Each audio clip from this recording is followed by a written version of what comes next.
Ever so often, kids at school have a wrong impression of science and technology.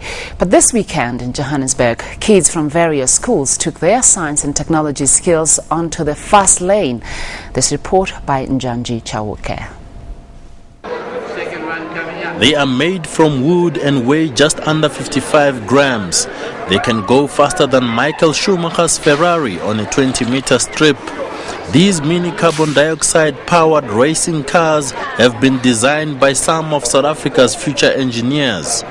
The nice thing about it is that all cars have exactly the same engines, which means that the aerodynamic design of the car and the closeness to the minimum weight of the car will determine the top speed of the car. So we have cars which are averaging about 150 kilometers an hour. That's the sort of speed the top speed that they reach over a 20 meter, which is exciting. They go faster than Michael Schumacher on the 20 meters anyway. The Formula One in Schools Design Challenge was conceived in the UK a few years back. Now it's also being used locally to spark an interest in science and technology among school-going children. This is how the challenge works. Pupils design cars using high-tech computer software. They also generated three-dimensional drawings before their dream cars could be manufactured. Pupils had to raise funds, market and seek sponsorships before they could take their racing cars to the track. And after the competition, it was Team Ingwe Emnyama or Black Leopards that came out tops. South Africa has potential. But all we need is for people to step out of that shell, take the chance and start doing things, start waking up in the morning and start working. But the Crushers was the team with the fastest car. We had to adjust the weight so that it's not too heavy and not too light. And then we adjusted the design so that it doesn't have a lot of wind resistance, so that it's aerodynamic. That's how we did it. The aim of the challenge is to encourage more youngsters to pursue careers in engineering. This is why this is an ideal way of bringing fun into engineering, so that engineering can be seen as a technology that people can enjoy and have fun around as well. And also to support the call from Dr. Asmal to say that we need more engineers in South Africa. So this is a small step in the right direction. Our country may have a very poor science, technology and engineering record, but if one looks at the international Formula One scene, at least these youngsters have some great South African role models to emulate. Rory Ben is chief designer of the Ferrari team, while Gordon Murray is involved with the McLaren. Another South African, Pieter Blanche, is also involved. He's designer of the superbike Ducati. Njanji Chawuke, SABC, Johannesburg. Well, the person behind this weekend's Formula One mini car race in Johannesburg is Bez Sangari from the Sangari Group, and now joins us in the studio. Good morning to you, Bez. Good morning. It looked like a lot of fun was had by all. Oh, absolutely. That's the main point about it, making education fun. Tell us a little bit about the background for this particular race and what it is that you're hoping to achieve. From the inset there, we got the impression it's about education and bringing children into the fold of technology. Give us a little bit of background, why it started, when it started. Well, this competition or challenge started in the UK about 3 years ago, where they first piloted it. And it was really as an answer to the main problem, which is an international problem. There are not enough engineers going through the schooling system. Kids these days, they perceive engineering as something, they look at it as a mechanic lying under a car, rather than someone designing and making Formula One cars. In the UK, they need 35,000 engineers to be going through the educational system every year. Just to stand still, they're getting about 10,000. So it's a major problem. If you look at some of the statistics, in Japan, you have about 740 engineers per 10,000 head of population. In the UK, that number is 440 odd. In this country, it's something like 42. Wow. So it's a major problem here. And really, it's just to get the kids interested, because once they're interested, then and they find that it is exciting, they find that it is within their reach. They learn a piece of software which is for first-year university students, really. Exactly, and also learn that it's not the abstract, it's something that is very practical as well. You've been involved in about 13 countries, including South Africa. How much success have you had, and how much innovation has been brought forward by students and pupils?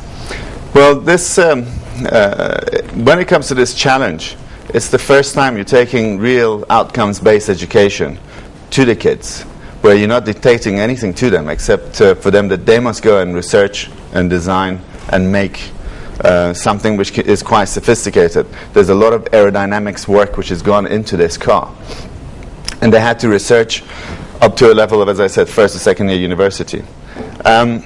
This is the first time in 20 years that I've been involved in education that I've seen something exciting enough to get the kids motivated to do it for themselves. But do we have good enough stories that came through the work of the students themselves in the past 20 years that made their way into designing cars, for example, or anything in technology? Well, absolutely. There are, if you look at the successes of today, I believe there are 2 South African car designers. Can't think of their names off the top of my head, but one is... The other one's with Ferrari, you did right. One is with Ferrari, the other one was with McLaren. These guys, they started somewhere. And we hope to get a lot of young kids involved. So for the future, it doesn't have to be about cars. It can be designing cell phones, fridges, houses. It can be anything, but it's just to show that creativity can produce something solid. One of the problems that I always find, particularly with our continent, Africa, is access. It's all very well having these wonderful programs and so on and so forth, but how are you ensuring that the poorest communities have an opportunity to participate in a process such as this? Well, absolutely. This is one of the big hurdles that we looked at when we first decided to do this challenge in South Africa. And a lot of people said, well, you know, there's a lot of poor schools out there that don't have computers. The kids haven't had access to computers. How are they going to do something like this?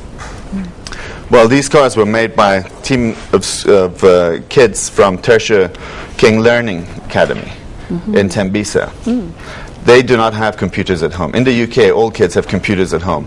They learn to design their first 3D model. It takes, in the UK, 6 to 8 weeks. This team, their designer, who I think you'll be talking to later, it took him 3 weeks. Now, normally, if you had a computer at home, you could take the software and actually learn it there and use it and work 24 hours a day if you want to. Sipho had, I believe, 4 hours a week access to a computer. So within 12 hours, he learned something that normally takes a year at university. Now, he hasn't learned it to the nth degree, but he's learned enough to be able to design fantastic cars on a computer. So I think it's a matter of, yes, we need to put computers in schools, and there are great programs out there with Gauteng Online who are trying to do this, and hopefully it'll succeed soon. There's the digital partnership, they're bringing in computers. So yes, we need to put computers in the schools, but it's not enough just to put computers. You need to put a concept around it that will excite the kids to learn to use the computer as a tool and not just as an end in itself. Exactly, exactly. A lot of kids are very, very innovative out there, and I think it's quite heartwarming to see that you're helping kids utilize technology in order to make their dreams come true.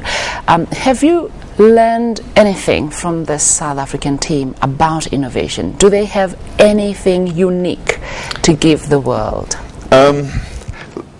I think that from this particular team who won it, and there were a lot of good teams, by the way. There was a team from Orange Farm, Rafaya School. They didn't have computers, and because of this program, a company saw this happening, said, here's our old computers. And they got it, and within a month they were up and running designing cars. So what I've learned is that anything's possible. The talent is tremendous, and never underestimate the kids. Their learning capabilities are phenomenal, and they can do it. Do you see a time where cars are going to be designed and manufactured on this continent? Well, I know that they are being manufactured here. I hope to see them. It's funny, you know, the top cars in the world are being designed here, and the bottom end is being manufactured here. So it's a little bit strange.